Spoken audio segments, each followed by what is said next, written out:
गोफनगुंडा सतीश सातोनकर लिखित मराठवाडा मुक्तीसंग्रामाची गाथा आणि शिवसेनेच्या जन्माची कथा. प्रकाशक the Deccan Lion Publishers, Parbhani. अभिवाचक नरेश गुंड. ऐकूयात गोफनगुंडा. चारठाणा मराठवाडा मुक्तीसंग्रामाची क्रांतीभूमी. परभणी जिल्ह्यातील जिंतूर तालुक्यातील चारठाणा हे गाव आपल्या नावातच स्वाभिमान, आत्मसन्मान, आस्था, धर्मनिष्ठा आणि घराघरांमध्ये आदिदेव महादेवाचे सनातनी भक्तनगरी म्हणून प्राचीन इतिहासामध्ये नोंद असलेले नांदेड जिल्ह्यातील कंधार नंतरची दुसरी नगरी होय. ज्या ठिकाणी रक्षणाची, गाव सीमेची, धर्मपीठाची चार ठाणी एकत्र येतात ते चारठाणा. हे सनातनी धर्म विचारसरणीचे गाव. गावातील 18 पगड समाजाला पारंपरिकरित्या बरोबर घेऊन चालणारा समाज धार्मिक आणि वैदिक परंपरेचे निर्वाहन पिढ्यानपिढ्या करत आला. 13व्या शतकाच्या मध्यानात खिलजीने यादवांच्या प्राचीन देवगिरी किल्ल्यावर आक्रमण केले. त्या आक्रमणामधून जी वैदिक धर्माची महत्त्वपूर्ण अशी दस्तऐवज होती, तसेच प्राचीन वैज्ञानिक ज्ञान जे होतं ते चारठाणा नगरीत आलं. इतिहासाचा सखोल अभ्यास केल्यास असं लक्षात येतं की चारठाणची वैदिक मंडळी ही पैठण आणि देवगिरीच्या यादवांचे मार्गदर्शक होते, राजशिक्षक होते. हा परिपाठ आणि ज्ञानार्जन गुरुकुल चालवण्याची परंपरा 2500 वर्ष कायम आहे. पण खिलजीच्या देवगिरी आक्रमणावर सैद्धांतिक विचार करत असताना एक गोष्ट प्रकर्षाने जाणवते. खिलजीला हिंदू धर्म आणि हिंदू धर्मज्ञान देणारी माणसं संपवायची होती. आणि त्यातल्या त्यात देवगिरीचे सम्राट कृष्णदेवराय आणि त्यांच्या पूर्वजांनी अचूक राजकीय, परराष्ट्रीय, आर्थिक, सामाजिक, युद्ध कौशल्य आणि गुप्तहेर यंत्रणा याचे प्रमुख पद चारठाणच्या आजच्या देशपांडे कुटुंबियांकडे दिले होते. आजही कोणीही आजमावून पहावे. आडनाव देशपांडे असले तरी अंगावर आलेल्या रजाकाराच्या पोटातील आतड्यांचाच हार त्यांच्याच गळ्यात घालणारे देशपांडे असे रोहिले रजाकार दुसऱ्या रजाकारांना सांगत. चारठाण के बमनों से बचकर रहना, बच्चा बच्चा गोली चलाता है, औरत है तलवार तो मर्द भाले से छाती फाड़कर लहू पीते हैं, इंसान नहीं ये नरसिंह है, मत जाना.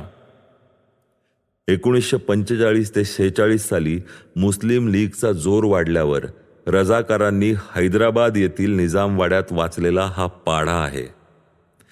चारठाणा पंचक्रोशीतील आदिवासी आणि बहुजन समाजालाही लढण्यासाठी चारठाण्याच्या वैदिक ब्राह्मण मंडळींनी आपले सर्वस्व पणाला लावत अर्थ असल्याशिवाय लढा उभा राहू शकत नाही.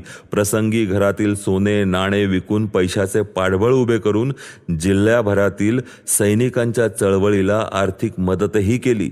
याचा दाखला पाहायचा असल्यास 1940 ते 1948च्या दरम्यान चारठाणकरांच्या जमिनीच्या खरेदी विक्रीवरून हे लक्षात येतं.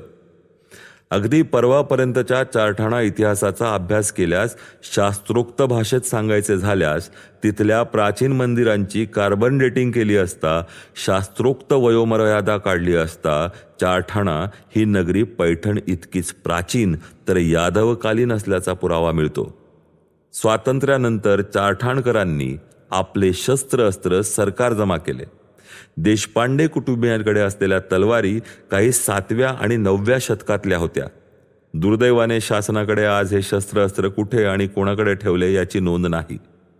चारठाण्यातील झुलता मनोरा आणि प्राचीन बारव तिचे अद्भुत सौंदर्य आणि शास्त्रोक्त पद्धतीने वास्तू नियोजन करत ग्रह आणि ताऱ्यांच्या, सूर्यचंद्रांच्या कालपरत्वे होणाऱ्या बदलाच्या वातावरण निर्मितीबरोबर निसर्ग धर्माला सुव्यवस्थित स्वरूप देत 365 मंदिरांच्या माळेमध्ये वसवलेली प्राचीन नगरी म्हणजे चारठाणा. भारताची प्राचीन देवता महादेवाचा चारठाण्याच्या कणाकणामध्ये वास असल्याचा सुगंध येतो. चारठाणच्या धर्मप्रेमी सनातनी मंडळींनी रझाकारांपासून मूर्ती तसेच महादेवाच्या प्रचंड मोठ्या पिंडीचे रक्षण करण्यासाठी मोठे मोठे वाडे बांधत त्या प्राचीन पिंडींचे संरक्षण केले, असे उदाहरण महाराष्ट्रात दुसरे दुर्मिळ. अलीकडच्या राजकारणामध्ये स्वातंत्र्य संग्रामाचा होमअग्नी पेटवणारे महान सशस्त्र स्वातंत्र्य सैनिक स्वर्गवासी दादासाहेब चारठाणकर यांच्या मार्गदर्शनाखाली स्वर्गवासी विनायकराव चारठाणकर, सौ गीताताई विनायकराव चारठाणकर या उभयतांनी चारठाण पंचक्रोशीला आपले गतवैभव प्राप्त करून दिले, ते आपल्या संसाराची होळी करून. गांव में घना अंधेरा है और चिराग अपनी रोशनी खो चुके हैं और मैं जुगनू सही अंधेरों के खिलाफ बगावत के लिए अपना आशियाना चला दूंगा. मैं जुगनू सही अंधेरे में पूरा गांव रोशन कर दूंगा. और डरो नहीं उजालों के बेटो, वक्त पड़ा तो गांव जलाकर आसमान रोशन कर देंगे और तुम देख लेना ताकत सरफरोश काफिरों की, परचम गुलामी का हम जला देंगे. ए उस्मान शाही शहंशाह, तुझे तेरे तख्त के साथ गाड़ देंगे. या शब्दांमध्ये धर्मरक्षणार्थ निजामशाहीच्या रजाकारी जुलमी जोखडातून मुक्त होण्यासाठी प्रकटलेल्या स्वातंत्र्य होमअग्नी कुंडातून सूर्यालाही लाजवणाऱ्या ज्वाळा बाहेर पडत होत्या. आयुष्य हे केवळ मिळवण्यासाठी व हात पसरवण्यासाठी नसते, तर ते दान देण्यासाठी आणि त्याग करण्यासाठी असते. ही शिकवण चारठाणकर मंडळींनी आपल्या महान स्वातंत्र्य संग्राम नायक पिढ्यांच्या प्रत्यक्ष कृतीतून समाजाला बहाल केले. त्यातल्या महान स्वातंत्र्य सैनिक स्वर्गवासी विनायकरावजी चारठाणकरांना आम्ही पाहू शकलो, हे आमच्या पिढीचं भाग्य. भारताच्या सत्तासारी पाठातील अत्यंत बलशाली व्यक्तिमत्व, पुढे ते भारताचे प्रधानमंत्रीही झाले. त्यांचे भाषा पांडित्य आजही कोणत्याच राजकारण्याला मोजता आले नाही. ते आदरणीय माजी प्रधानमंत्री डॉक्टर पी.व्ही. नरसिंह राव आणि विनायकराव चारठाणकर या एकाच नाण्याच्या दोन बाजू होत्या. इतकी घट्ट मैत्री असतानाही विनायकराव चारठाणकरांनी तहहयात दमडीचेही काम दिल्लीतून करून घेतले नाही. मैत्री ठेवली ती समान अंतरावर. कदाचित यालाच आत्मसन्मान हा शब्द यथार्थ ठरावा. कमालीची माणसं होती ही. आपला सहकारी देशाचा राजकारणातला मुख्य रचनाकार असतानाही 6 दशकं त्याला कोणतं काम न सांगणं, हे शुद्ध मैत्रीच राहावी यासाठी आपल्या तत्वाला मुरड न घालणं. प्रधानमंत्रीपदी विराजमान झाल्यावर नरसिंहरावांनी विशेष दूत पाठवून वेळोवेळी अनेकदा विनायकराव चारठाणकर साहेबांना निमंत्रित केले, सन्मानित केले. याचाच काही लोकांनी गैरफायदा घेण्याचं ठरवलं. जिल्ह्यातील एका ज्येष्ठ पत्रकाराने वेगवेगळ्या लोकांची कामे आणि त्याचे एक संदूक भरेल एवढी कागदपत्रे दिल्ली प्रवासात बरोबर घेतली.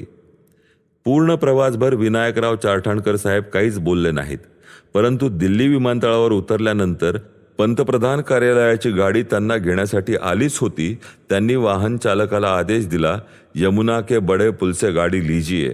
आणि बरोबर असलेल्या त्या तरुण पत्रकार सहकार्याला इशारा करत, अरे बाळ, तुझी ती ट्रंक आपल्या दोघांच्या मध्ये ठेव. कालांतराने यमुना नदीचा पूल लागला. गाडी बरोबर पुलाच्या मधोमध आली. वाहन चालकाला इशारा करत गाडी बाजूला घेण्यास सांगितले. इशारा करत वाहन चालकाला बाहेर बोलावले. त्याला ती वजनदार ट्रंक उचलायला लावली. त्यांनी ती उचलून खांद्यावर घेतली.